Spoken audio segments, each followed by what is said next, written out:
You know, dealing with people that we know that serve in hospitality in restaurants, waiters and waitresses, I felt like I wanted to share this with you because some of them were saying to me, you know, the worst day for us to be called into work is a Sunday.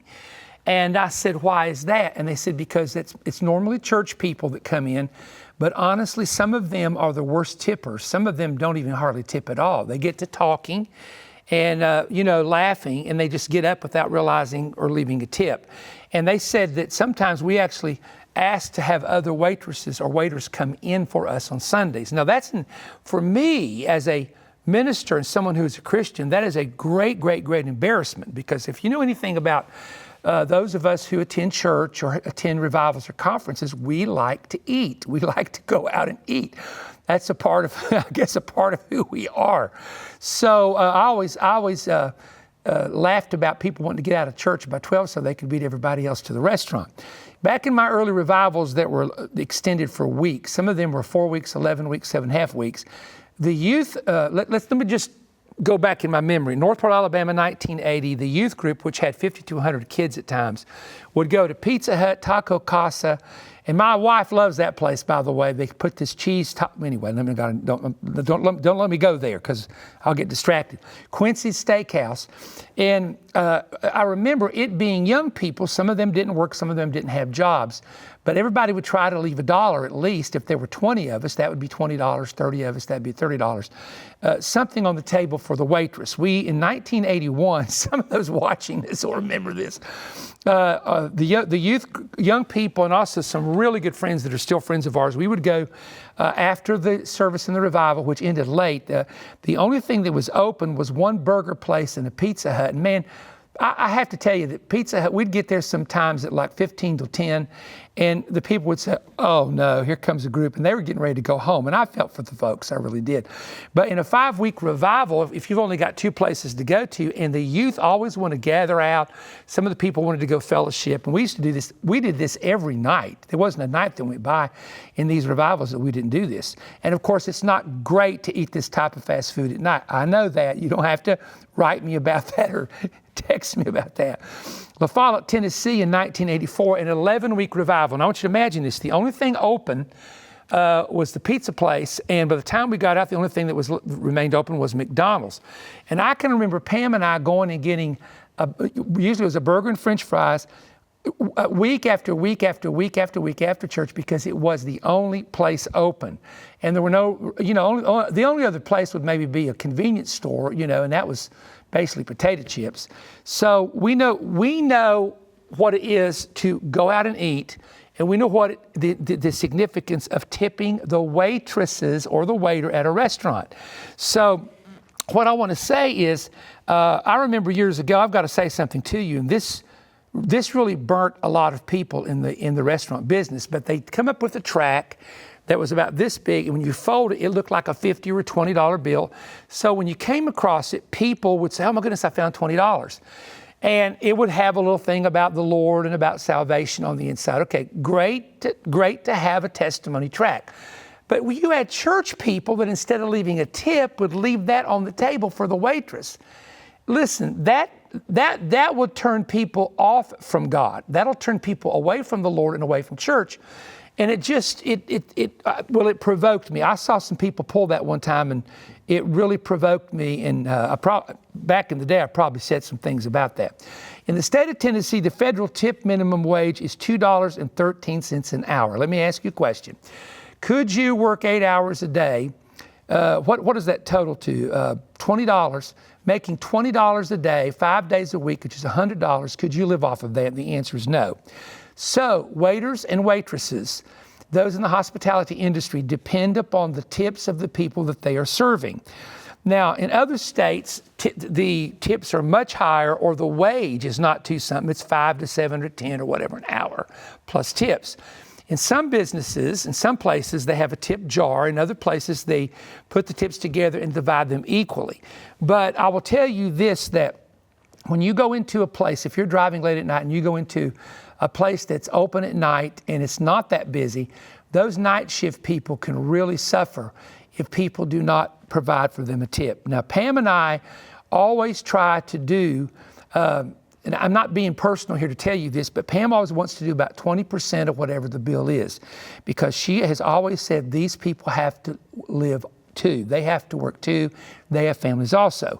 And one thing that we try to do is we try to say, okay, if we're eating somewhere, even though we may not know the waiter or the waitress personally, what if that were your daughter, son, granddaughter, or grandson working there, and you're going in to eat? Would you get up from the table without tipping them? No, that's family. I want to bless them. So you would leave a tip. Now, I'm not telling you you have to leave 20%. The average tip, I think, is 10%, but I am going to say this to you.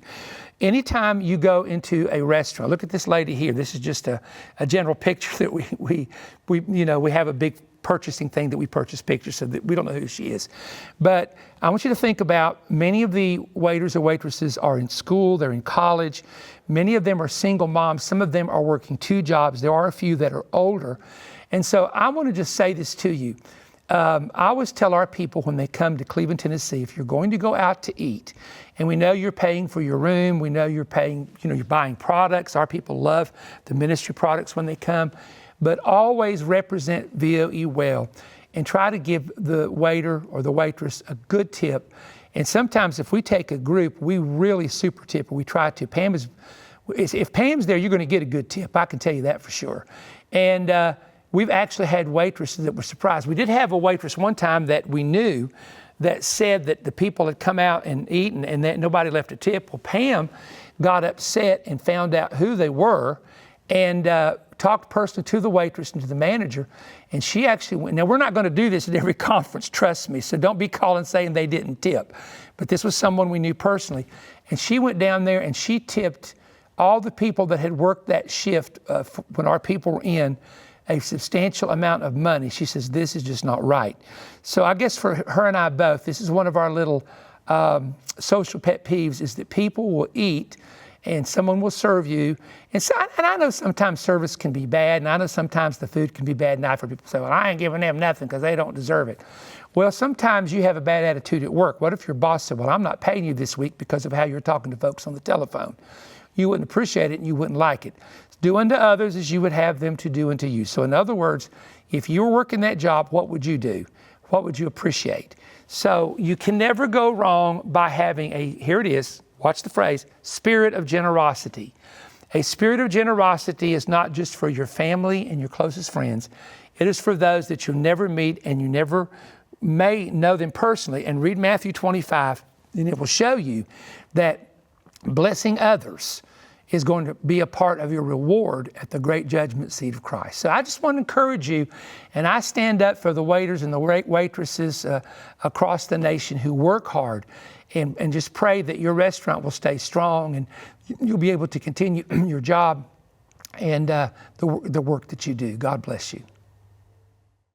Please give me your undivided attention for a moment. There are some discoveries that have been made that give you a breakthrough on understanding the mystery of the pre-tribulation return of Christ. Prophecies concealed, now revealed. The rapture, the tribulation, the 1,000-year reign of Christ are all concealed in the fall festivals of Israel. Now, this is a book. I want to read this to you real quick, just some chapter titles. End Time Parallels of the Days of Lot and Noah, Decoding the Judgment Files, Who Can Escape What Is Coming, The Mystery of the Missing 70 Years, King Saul, the Pattern for the United States, Patterns in the Fall Festivals, Yom HaKisah, the Mystery of the Hidden Day. Does one generation remain before the end of time? Parallel signs of the first and second coming of Jesus, triggers to the tribulation, the termination of the church age, arguments against the pre-tribulation gathering, decoding the Yom Kippur cipher. Goodness, this is just filled with fresh insight and information. Now, here's what I've got to tell you. We only have 5,000 of these books left. And so we're not going to do what we normally do and teach and then offer this for the next couple of weeks. We're only going to do it for maybe 1 or 2 weeks only. So if you do not have this book, that is a dynamic book explaining to you the prophecies that have been hidden and concealed that are now being made known in connection with the Feast of Israel, please go ahead and get your copy today while we still have them available. I'm going to also include, if you'll respond right now, The Apocalypse Made Easy. This is a CD teaching of which I explain to you how to understand the book of Revelation, the symbolism. It's made easy. In other words, it doesn't use the large theological terms and the in-depth teaching that many people try to get into, which complicates things with some people. This will make it simple. So get the book and the CD teaching. If you will send us to help us stay on the air $25 or more, I want to get this into your hands. The information is on the screen. For $25 or more, you can go to perrystone.org and order it right now, or you can write me at Perry Stone, P.O. Box 3595, Cleveland, Tennessee 37320, and include the check to the ministry and the offer number, or you can simply go 1-888-21-BREAD. So order it now while they are still available. Searching for a message that inspires and uplifts, delivered precisely when you need it? Perry Stone offers immediate access to a vast collection of teachings grounded in God's Word. Visit perrystone.org/downloads to explore over 400 digital audio teachings in MP3 format, compatible with any device. Simply select your teaching, complete your purchase, and receive an instant download link, both on the checkout page and via email. Click Save As to store it securely, ensuring unrestricted access whenever you need it. For those who prefer video, perrystone.tv provides a dedicated video-on-demand platform featuring the latest conferences, teaching series, and Perry Stone's current manifest messages, all available instantly. This direct approach eliminates shipping fees and delays, especially beneficial for international audiences as it bypasses prolonged transit times. Plus, when making international purchases, your payment card automatically converts foreign currencies to your home currency using the exchange rate provided by the payment network, simplifying the transaction process. Whether audio or video, it's a timely, impactful word ready whenever you are.